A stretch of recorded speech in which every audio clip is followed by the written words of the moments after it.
नमस्कार. आज मी बनवणार आहे मेथीचे लाडू. तर चला त्यासाठी आपण घेऊया अर्धा किलो खारीक, अर्धा किलो खोबरं आणि अर्धा किलो गहू,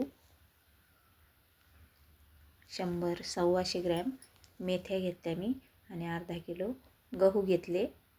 आता हे गहू आपण भाजून घेऊया.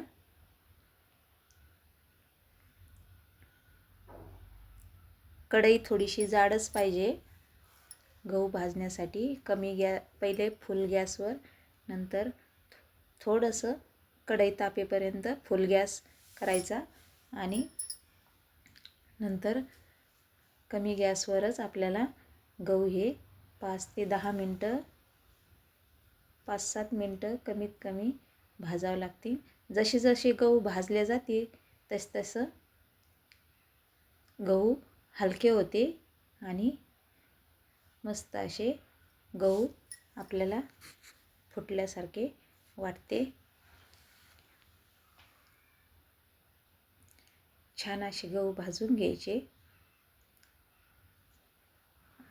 आणि मस्त असे मेथी टाकून, मेथी भाजायची नाही, मेथी कच्चीच मिक्सरमधून काढून घ्यायची आणि ती दुधामध्ये भिजू घालायची 7-8 तास. मी याच्यामध्ये कशी ते दुधामध्ये भिजू घालायची तो तर व्हिडिओ टाकलेलाच आहे. हे बघा, छान अशी मेथी गहू हलवतच राहायचे, कारण ते मग एकाच साईडला भाजत नाही. खारीक खोबरं हे मी खलबत्त्यात कुटणार आहे. ही मेथी मी मिक्सरमधून काढून घेणार आहे आणि दुधामध्ये भिजू घालणार आहे. 7-8 तास भिजली म्हणजे खूप छान अशी भिजल्या जाते ती आणि तिचा कडवटपणा नाहीसा होतो. आपल्याला जेवढी टाकायची तेवढी टाकू शकतो आपण मेथी, पण ती कडवटपणा सोडते, गरमपणा सोडत नाही. म्हणून ती पण पचायला पण सोपी गेली पाहिजे. म्हणून मी 125 ग्रॅम टाकली. अर्धा किलो म्हणजे सगळं साहित्य मी अर्धा किलोच घेतलेलं आहे. म्हणून मी मेथी 125 ग्रॅम घेतली. 1 किलो जर मेथी असली, 1 किलो जर खारीक खोबरं असलं तर मी 250 ग्रॅम मेथी टाकते. पण मी हे सगळं साहित्य अर्धा किलो खारीक, अर्धा किलो खोबरं, अर्धा किलो गहू, अर्धा किलो तेल, अर्धा किलो गूळ असं साहित्य मी सगळं अर्ध्याच्या प्रमाणे घेतलेलं आहे. बघा किती छान असे गहू मस्त असे भाजले. आता एकदम हलके झाले. आता एकदम असे हलवायला एकदम हलके वाटतात भाजल्यावर. आता हे मी गहू आणि मेथ्या मिक्सरमध्येच काढून घेणार आहे. छान पीठ जमतं मिक्सरमध्ये पण. खारीक खोबरं पण मी खलबत्त्यात थोडं कुटून मिक्सरमध्येच काढून घेणार आहे. बघा किती छान असा कलर आला गव्हाला.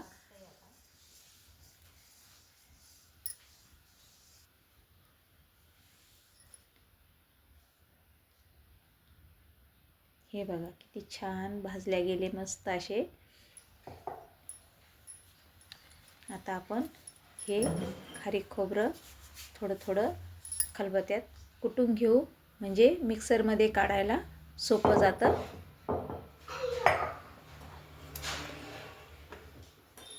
फक्त असे कमी असं थोडं कुटायचं, म्हणजे व्यवस्थित मिक्सरमध्ये जास्त खडखड वाजत नाही.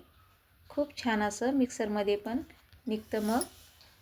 आणि थोडं जाडसच पाहिजे, जास्त घासून नाही निघलं पाहिजे. घासून निघलं तर चव वेगळीच लागते. असं थोडं करून खारीक खोबरं मस्त असं खलबत्त्यामध्ये निघतं, कुटलं जातं व्यवस्थित. दोन्ही मिक्स कुटल्या तर व्यवस्थित कुटलं जातं. हे बघा, हे गव्हाचं पीठ मी मिक्सरमध्येच काढलं. किती छान पीठ निघलं ते. हे पहा मी खलबत्त्यात कुटलेलं. आता हे फक्त मिक्सरमध्ये थोडं थोडं फिरवून घ्यायचं. आणि ही मेथी 7-8 तास मी दुधामध्ये भिजवलेली आहे.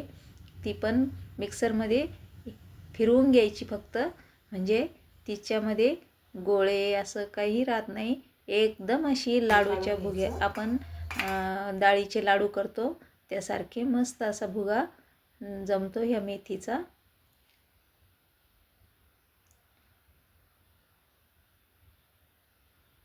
फक्त मिक्सरमधून फिरवून घ्यायची आपल्याला ती, म्हणजे मोकळी करायची एकसारखी.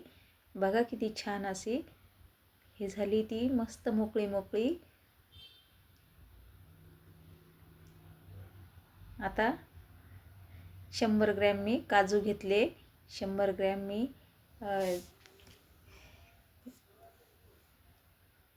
काजू, बदाम आणि बडीशोप. बडीशोप महत्त्वाची आहे लाडूमध्ये, खूप छान लागते, खूप टेस्टी लागते. आणि कलिंगडाचं बी आणि अर्धा किलो गूळ. आणि आता हे मिक्सरमध्ये आपण थोडं थोडं फिरवून घेऊ, म्हणजे एकदम असं एकजीव होतं, मस्त असं छान जमतं. आणि त्याची चव तर वेगळीच लागते. तुम्ही खलबत्त्यात कुटलेलं आणि थोडं थोडं मिक्सरमध्ये बारीक करून घेतलं, म्हणजे त्याची चव तुम्ही बघताल तर एकच नंबर लाडू बनतील. बघा आता हे फक्त मिक्सरमधून थोडं थोडं फिरवून घ्यायचं, म्हणजे मिक्सरला फिरवलं की त्यातला कस म्हणजे तसाची तसाच राहतो. मशीनमधून जर तळून आणलं तर ते आपल्याला त्याची चव वेगळी आणि याची चव वेगळी लागते. बघा किती छान निघलं हे मिक्सरमधून. जास्त बारीक पण नाही आणि जास्त जाड पण नाही. किती छान असं.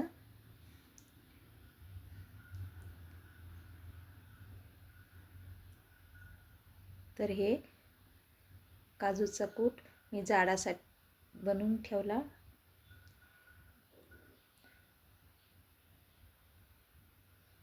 बदामाचा कूट,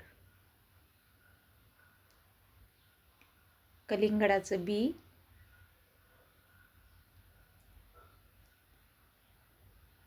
बडीशोप.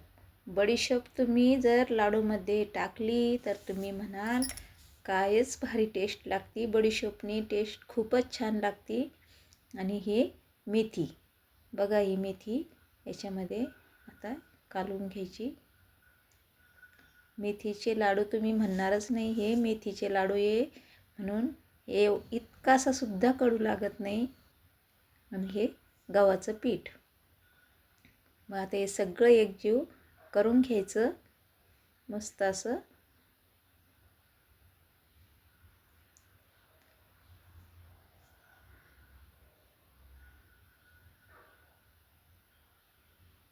बघा छान असा भुगा झालेला आहे, मस्त सगळं एकजीव करून घेतलं.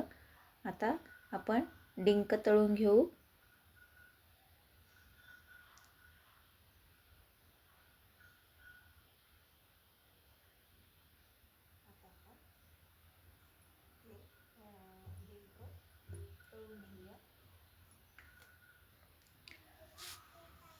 डिंक मी 100 ग्रॅम घेतला.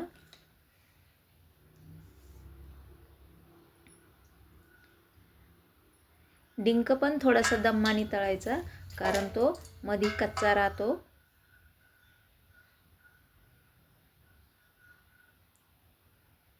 मस्त असा कुरडईसारखा छान असा निघतो तो.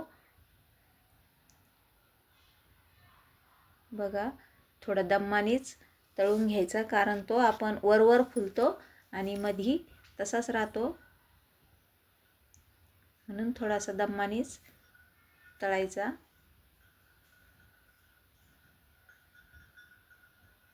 बघा किती छान असा फुललेला आहे.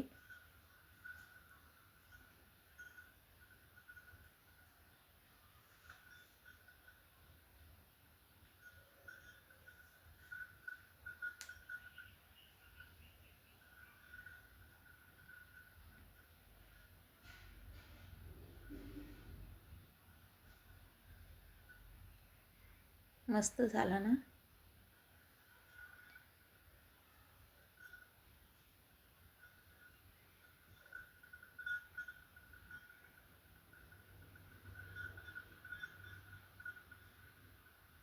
असा करून करून सगळा डिंक तळून घ्यायचा.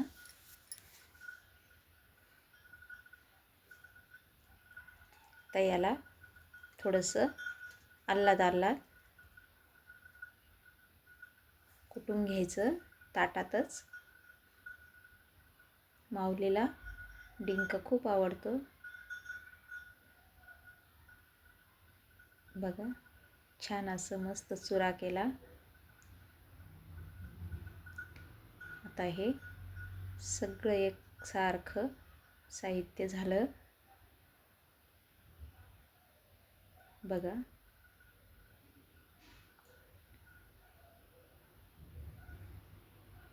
छान असा मस्त भुगा बनला. आता सगळा एकजीव करून घ्यायचा मस्त. खूप सोपे आहे, खूप सोपे आहे. आपल्याला येत नसले तरच अवघड वाटतात, नाहीतर खूप लाडू सोपे आहे. मला तर बडीशोपमुळं टेस्टच कळत नव्हती. मी लहानपणी खाल्लेले होते आमच्या चुलत आत्याच्या घरी, तर मला तेच तसेच लाडू खाऊ वाटायचे. पण मला त्यामध्ये कोणती वस्तू टाकल्याने ही टेस्ट येईल कळत नव्हते. पण आमच्या शेजारच्या काकूनी मला शिकवले हे लाडू, तर मी तेव्हापासून असेच लाडू करते. मेथी तर मी पहिले 1-2 दाणेसुद्धा मेथी टाकत नव्हते. आता कितीही मेथी टाकली तरी लाडू कडू होत नाही. म्हणजे खूपच छान लाडूची टेस्ट जमती आणि बडीशोपनी खूपच छान फ्लेवर येतो. आता हा गूळ आपण कुटून घेऊ आणि बघा मी मेथी कशी भिजवली ते. कपभर दूध घेतलेलं आहे मी आणि ही मेथी मिक्सरमधून कच्चीच फिरवलेली आहे. तर हा थोडं थोडं करून हे दूध असं टाकायचं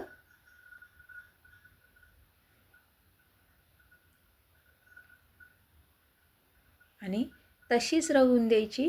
5, 6, 7, 8 तास असे राहू द्यायची आणि नंतर लगेच ते दूध शोषून घेते, पण ते मुरजत नाही. म्हणून ते 5-6 तास असं राहू द्यायचं आणि नंतर मिक्सरला फिरवून घ्यायचं. एकसारखी परत अशीच्या अशी मेथी तयार होती. अशी व्यवस्थित मस्त भुगा तयार होतो.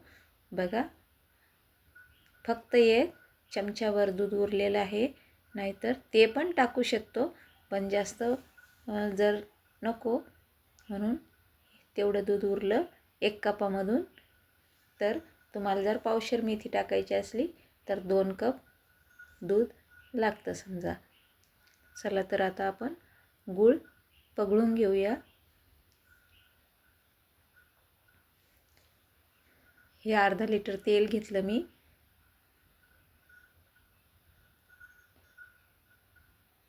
आता हा गूळ आपण त्याच्यामध्ये टाकून पाक बनवूया.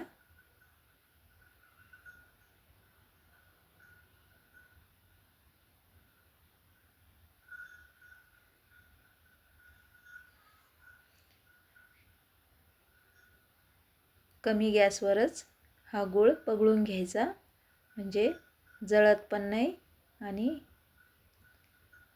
खूप छान पगाळला जातो.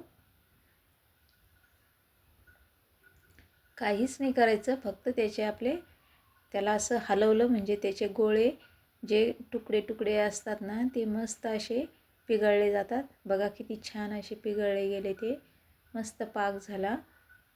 हे बघा किती छान असं तेलासारखंच वाटतंय. तर बघा किती छान कलर पण किती छान आला ना. बस इतकीच प्रोसेस आहे, पण खूपच वेळ लागतो. पण हे सगळं आपल्याला 15 ते 20 मिनिटात दाखवावं लागतं.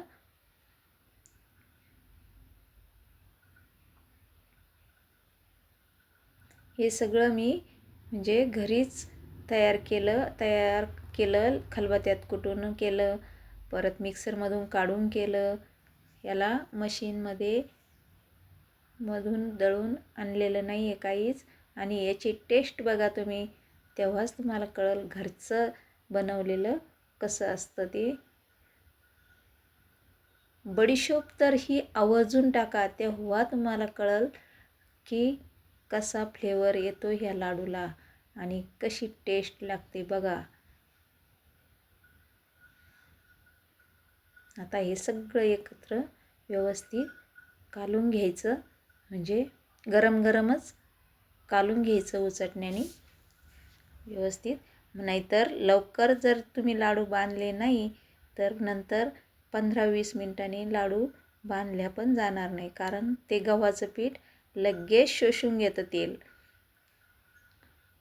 असं दाबून ठेवायचं आणि एक एक कोपरा काढून लाडू बांधायचा. बघा असं दाबून ठेवलं म्हणजे ते गरमच राहतं. बस आता लगेच लाडू बांधून घ्यायचे. एक एक साईडनंच काढायचं भुगा, नाहीतर सगळं असं पांगून नाही द्यायचं.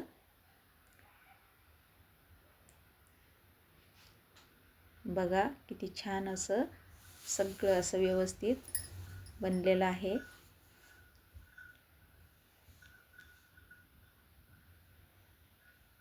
बघा किती छान असं मस्त बांधला गेला लाडू.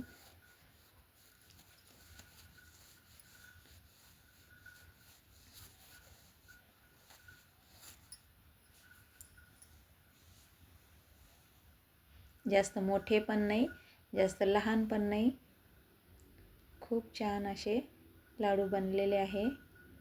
कलर तर बघा तुम्ही, गुळामुळं किती छान असा कलर आलेला आहे.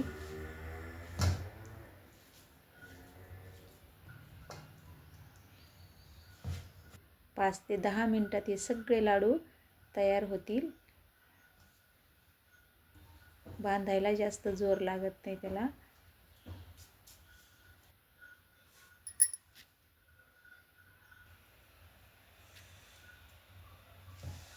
तर बघा किती छान असे लाडू जमलेले, तेलकट तर अजिबात वाटत